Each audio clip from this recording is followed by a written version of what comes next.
Ito na yung isang tip ha. So for me, under-promise, over-deliver. Do not undervalue yourself, but yes, under-promise. So ako, very confident. Alam ko, ang bibigay ko na value, much higher. But yung rate ko is not undervalued. Diba? Risk nga siya pero andun pa rin.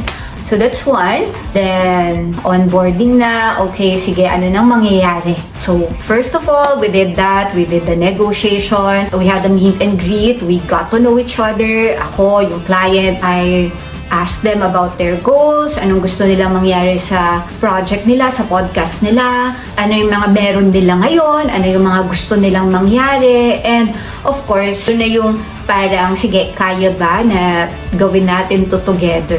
Kasi nga, syempre, kaya ka naman nila kinuha is para to add value to their project. Hindi lang para mabawas yung mga dati nilang ginagawa, but hopefully, to improve kung ano yung meron sila.